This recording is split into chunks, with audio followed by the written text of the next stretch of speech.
Le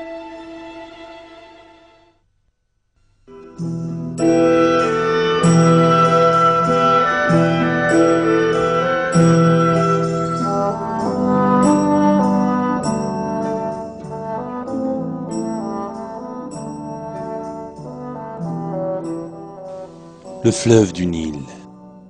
L'Égypte a abrité l'une des civilisations les plus anciennes du monde. Avec plus de 3 millions d'histoires, la civilisation égyptienne a été érigée sur les rives du Nil dans la région connue alors sous le nom de Basse-Égypte. S'étendant du delta du Nil jusqu'au sud, l'Égypte est devenue l'un des États les plus riches et les plus puissants durant de nombreux siècles.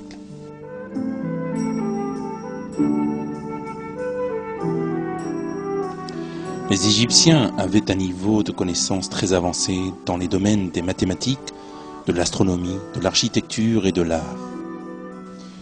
Grâce au savoir qu'ils avaient acquis, ils ont construit des palais et d'autres constructions encore plus difficiles à réaliser comme les fameuses pyramides, qui faisaient office de salles funéraires et qui sont aujourd'hui encore un mystère pour bon nombre de scientifiques.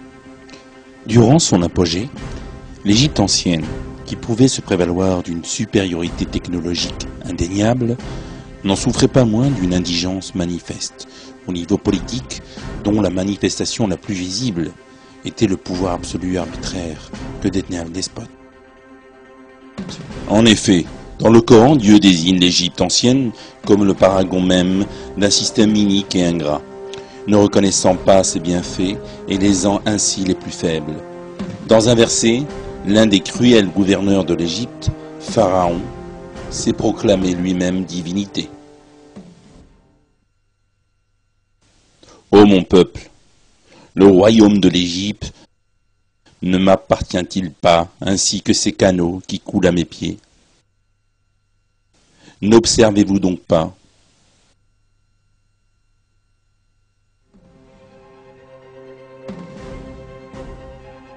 Les Égyptiens adoraient et imploraient la bénédiction d'idoles qu'ils avaient eux-mêmes fabriquées.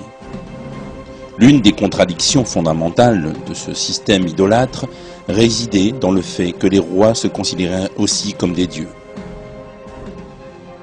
Croyant être des divinités, les monarques épousaient leurs propres sœurs afin de ne pas mélanger leur sang à celui des gens ordinaires. Ils émettaient des décrets divins, conçus à la lumière de leurs propres passions et désirs terrestres. Ils les imposaient à ceux qui les entouraient et éliminaient tous ceux qui s'opposaient à leurs règles. Ces pharaons ont gouverné la civilisation égyptienne pendant des centaines d'années. Leur pouvoir sur le peuple d'Égypte était si grand que tout le monde leur était soumis. Ils étaient les gouverneurs, les propriétaires et les administrateurs de l'État tout entier, de tous les territoires, tous les points d'eau, y compris le Nil. Toutes les productions dans le pays étaient placées sous haute surveillance et offertes au pharaon. Pharaon utilisait injustement ses ressources en faveur de la classe sociale proche de lui. Ceux qui ne faisaient pas partie du peuple d'Égypte n'avaient ni le droit de vivre dignement, ni le droit de s'exprimer. Ainsi, à l'injustice du pouvoir et des lois capricieuses des pharaons, les esclaves non égyptiens supportaient en plus l'oppression. Les régimes monarchiques ainsi que l'esclavage ont existé dans chaque civilisation de l'histoire. Toutefois, les souffrances des esclaves en Égypte ont été d'une telle cruauté qu'il serait difficile de trouver d'autres exemples.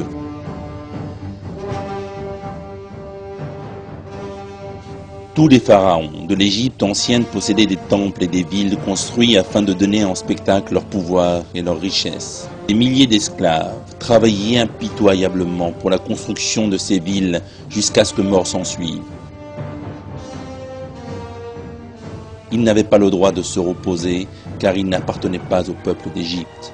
Ainsi, ils étaient privés de droit à la vie et du droit à la parole, tandis que le peuple d'Égypte vivait dans l'aisance et l'abondance. Ce sont les enfants d'Israël, les descendants du prophète Abraham, qui étaient soumis à l'esclavagisme pharaonique.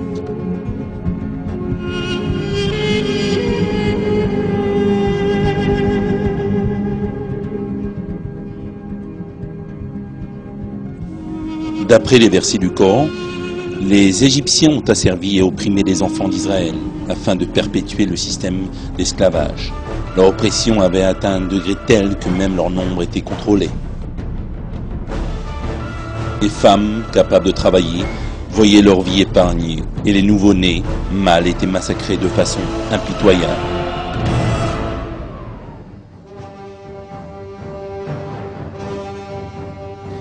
Dieu dit dans un verset adressé aux enfants d'Israël: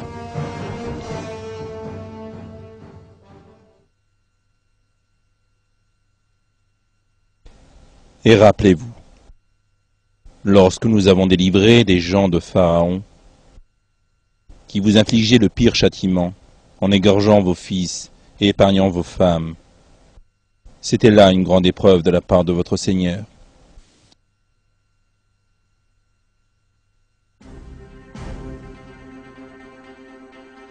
C'est alors que Dieu a envoyé un messager pour lutter contre cette oppression et avertir les gens de revenir sur la voie droite, afin de libérer les enfants d'Israël de la servitude.